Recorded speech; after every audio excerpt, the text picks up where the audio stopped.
नमस्कार, मैं श्रेया और आप देख रहे हैं बातें यूपी की। मैं हाजिर हूँ उत्तर प्रदेश की 10 बड़ी खबरों के साथ। उत्तर प्रदेश ने पिछले वित्त वर्ष में 4.43 लाख कारें बेचकर देश में दूसरा स्थान हासिल किया। पहले नंबर पर महाराष्ट्र यानी 4.68 लाख रहा। बढ़ती आय और आर्थिक गतिविधियों ने बिक्री को बढ़ावा दिया। यूपी में कार बिक्री लगातार बढ़ रही है।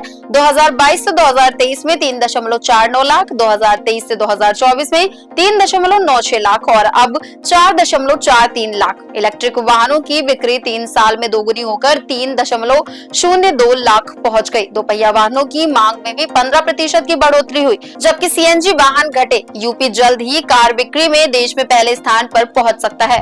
उत्तर प्रदेश शिक्षा सेवा चयन आयोग ने टीजीटी पीजीटी परीक्षाओं की तिथि घोषित कर दी है। टीजीटी के 3,369 पदों के लिए परीक्षा 14 से 15 मई को और पीजीटी के लिए 794 पदों के लिए 20 से 21 जून को होगी। कुल 13.19 लाख अभ्यर्थी पंजीकृत हैं। आयोग पहले 16 से 17 अप्रैल को असिस्टेंट प्रोफेसर परीक्षा कराएगा, जिसमें 85,000 अभ्यर्थी शामिल होंगे। इसके बाद टीजीटी पीजीटी की तैयारियों में तेजी आएगी। परीक्षा सीसीटीवी निगरानी में होगी और हर जिले में न्यूनतम 30 केंद्र बनाए जाएंगे। परीक्षा केंद्रों की सूची 18 अप्रैल तक भेजनी है। उम्मीदवारों को 2.5 साल से थी परीक्षा का इंतजार। अब बढ़ते हैं अगली खबर की ओर। मेरठ की छवि रुहेला ने चीन के जियांगियन में चल रहे 10वें वुशु विश्व कप 2025 के फाइनल में जगह बना ली है।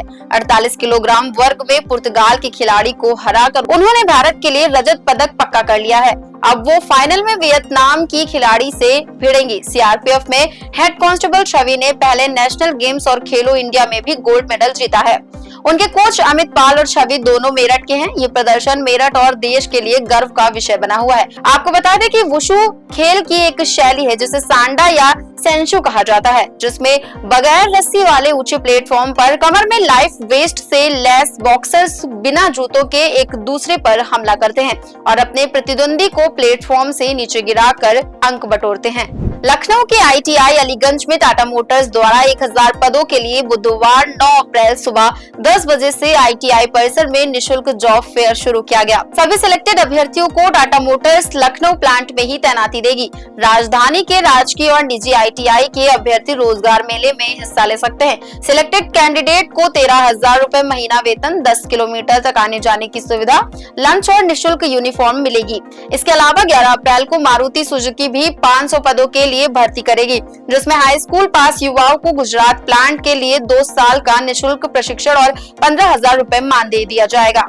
अब बढ़ते हैं अगली खबर की ओर। उत्तर प्रदेश में बिजली कर्मचारियों ने पूर्वांचल और दक्षिणांचल डिस्कॉम के निजीकरण के विरोध में आज 9 अप्रैल को लखनऊ में प्रदर्शन किया। फील्ड हॉस्टल से शक्ति भवन तक रैली निकाली गई। कर्मचारियों ने निजीकरण प्रस्ताव निरस्त करने की मांग की। प्रदर्शन में प्रदेश भर के अभियंता और कर्मचारी शामिल हुए। कई जिलों में बिजली कार्यालयों का कामकाज पूरी तरह ठप रहा। सुरक्षा के मद्देनजर पुलिस ने जगह जगह बैरिकेडिंग की। टकराव और आशंका के चलते भारी फोर्स तैनात की गई है। कर्मचारी संगठनों ने आंदोलन और तेज करने की चेतावनी दी है। उत्तर प्रदेश में गाजीपुर से जमानिया होते हुए सैयद राजा तक 41.54 किलोमीटर लंबी नई 4 लेन सड़क बनेगी। ये प्रोजेक्ट 3,104 करोड़ रुपए में बनेगा और इसे पीएम गति शक्ति पोर्टल से मंजूरी मिल गई है। इसमें 1,684 करोड़ रुपए से सड़क बनाई जाएगी, जबकि बाकी पैसे जमीन खरीदने में खर्च होंगे। इसके लिए 30 से ज्यादा गांवों से करीब 260 हेक्टेयर जमीन ली जाएगी। ये सड़क बनने से गाजीपुर से चंदौली जाने वाले वाहनों को बनारस नहीं आना पड़ेगा, जिससे जाम की समस्या कम होगी। दूसरी ओर चौका घाट से रिंग रोड तक बनने वाली एलिवेटेड सड़क का सर्वे अभी NHAI और सेतु निगम के बीच फंसा हुआ है। प्रधानमंत्री नरेंद्र मोदी 11 अप्रैल को वाराणसी में 3,884.8 करोड़ रुपए की 44 परियोजनाओं का लोकार्पण और शिलान्यास करेंगे। इनमें 1,629.13 करोड़ की 19 परियोजनाएं पूरी हो चुकी हैं और 2,255.05 करोड़ की 25 योजनाओं की नींव रखी जाएगी। इसके अलावा पीएम मोदी इस कार्यक्रम में सरकारी योजनाओं के लाभार्थियों को प्रमाण पत्र और चाबियां भी सौंपेंगे। पीएम मोदी की सुरक्षा के लिए व्यवस्था चाक चौबंद की गई है। अब बढ़ते हैं अगली खबर की ओर। उत्तर प्रदेश सरकार ने ओडीओपी योजना को नई ऊंचाई देने के लिए 2025 से 2026 की कार्य योजना तैयार की है। इसमें स्वरोजगार, कौशल उन्नयन, ब्रांडिंग तथा सीएफसी विकास पर खास फोकस रहेगा। इसके अलावा सफल उद्यमियों को दूसरा ऋण भी प्रदान किया जाएगा। साथ ही सभी जिलों को लक्ष्य दिए जाएंगे और लंबित फाइलों को शीघ्र निस्तारित किया जाएगा। इसी क्रम में उन्नाव, बिजनौर और गोंडा में सीएफसी का उद्घाटन होगा। इसके साथ ही ओडीओपी 2.0 व नई योजनाओं को भी मंजूरी दी जाएगी। ब्रांडिंग के क्षेत्र में मार्केटिंग तथा गुणवत्ता सुधार के लिए सेक्टोरल विशेषज्ञों की मदद ली जाएगी। ई पोर्टल के माध्यम से लाभार्थियों का चयन कर प्रशिक्षण संस्थानों को सूची भेजी जाएगी। सीएम योगी ने पहली बार फार्मा सेक्टर के लिए SOP यानी स्टैंडर्ड ऑपरेटिंग प्रोसीजर को मंजूरी दी, जिससे दवाओं के निर्माण और परीक्षण की प्रक्रिया व्यवस्थित होगी। इसके लिए 9.50 करोड़ रुपए स्वीकृत किए गए। राज्य के 20 चिकित्सा संस्थानों ने क्लिनिकल ट्रायल प्रक्रिया को मंजूरी दी है। विशेषज्ञों के साथ गोलमेज सम्मेलन और चिकित्सकों को क्लिनिकल ट्रायल में प्रशिक्षण मिलेगा। फार्मा सेक्टर में अनुसंधान और विकास को बढ़ावा देने के लिए MOU साइन होंगे।